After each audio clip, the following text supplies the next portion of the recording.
Tous les jours, ce jeune homme souffle sur une truie. Même à bout de souffle, il doit tenir 12 heures d'affilée. Très vite, il réussit à faire voler Juer, une truie de plus de 50 kilos. À force, même les feuilles deviennent des armes tranchantes sous son souffle. Un jour, il souffle simplement vers la chaumière de son maître. Et contre toute attente, il y met directement le feu. Son maître voit qu'il a encore fait une bêtise. Il comprend qu'avec lui, impossible de finir ses vieux jours tranquilles. Alors, il le renvoie directement dans son village natal.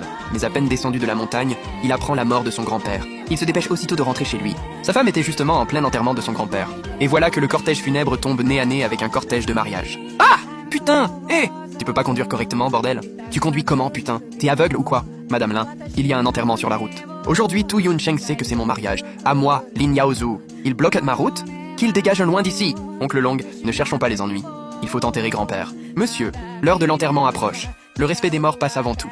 Vous pourriez nous laisser passer en premier? Depuis toujours, un enterrement ne dispute pas la route à un mariage. Aujourd'hui, c'est quand même le jour de notre mariage. Vous bloquez notre cortège. Alors dégagez! À Yuncheng, il y a une vieille règle. Quand un enterrement croise un mariage, les défunts ne disputent pas le passage. Quand un mariage croise un enterrement, les mariés laissent passer les morts. Nous sommes déjà en route. Alors laissez-nous passer en premier. Quelle poisse! Vous savez pas que je me marie aujourd'hui? Ce vieux pouvait pas crever un autre jour. Fallait que ce soit aujourd'hui. Il fait exprès de me pourrir la journée ou quoi? Toi? Écoutez, personne n'a envie d'organiser des funérailles dans sa famille. Alors, s'il vous plaît, laissez-nous passer d'abord. Vous laissez passer? Et comment? Vous avez vu dans quelle voiture on roule? Que des Mercedes! Vous croyez que les déplacer, ça coûte rien? Tiens, considère cet argent comme mon cadeau de mariage. Je vous souhaite beaucoup de bonheur et une longue vie ensemble. Petite, toi, tu sais comment t'y prendre. Mais j'ai l'air de manquer d'argent, moi? Quoi? Tu veux me frapper? Allez, vas-y, frappe ici, juste ici. T'oses me toucher?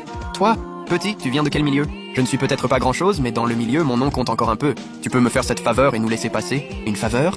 Elle vaut combien, ta putain de faveur? Les gars, dites à ce vieux qui est mon mari, le jeune héritier de la famille Lin, la plus riche de Yuncheng. Wouhou, ça rigole pas. Dehors, on reste discret. Discret. Vous avez entendu? Mon mari est l'héritier des Lin. Même un chien qui le regarde de travers se prend 2 coups. Et vous? Vous êtes qui pour oser nous barrer la route? Écoutez, la route est étroite. Le cercueil ne peut vraiment pas faire marche arrière. J'espère que vous comprendrez. Une fois mon grand-père enterré comme il se doit, mon mari et moi viendrons vous présenter de beaux cadeaux. Je vous souhaite un heureux mariage. Très bien. Vu que tu tiens autant à ton grand-père, on va vous laisser passer. Mais c'est quand même mon grand jour. Je veux un petit geste porte-bonheur. Quel geste? Qu'est-ce que ça veut dire? Bois un verre avec nous. Monsieur Lin, boire pendant un cortège funèbre, c'est pas vraiment approprié. Petit, le monde est vaste. Évite de te fermer toutes les portes. Le vieux, tu viens vraiment me parler des règles du milieu? Mais t'es qui, putain? Jeune homme, je te conseille de ne pas être aussi arrogant. Si on n'est pas fougueux quand on est jeune, on l'est quand? Toi, petit, si aujourd'hui n'était pas l'enterrement du vieux monsieur, je t'aurais déjà découpé. Oncle Fang, laisse tomber. Ma femme et moi allons boire ce verre avec vous. Je ne veux pas retarder l'enterrement de votre grand-père. Aujourd'hui, je reconnais ma défaite. Mais si on se recroise, je vous conseille d'être plus discret. Discret? Moi aussi, j'aimerais bien l'être. Mais avec mon niveau, c'est juste impossible. Ha ha ha! Ah, au fait, vous savez qui va être témoin à mon mariage aujourd'hui? C'est le président Zhou de la chambre de commerce Wanlong. Shugen? Alors, tu sais qui elle est? C'est la femme du président.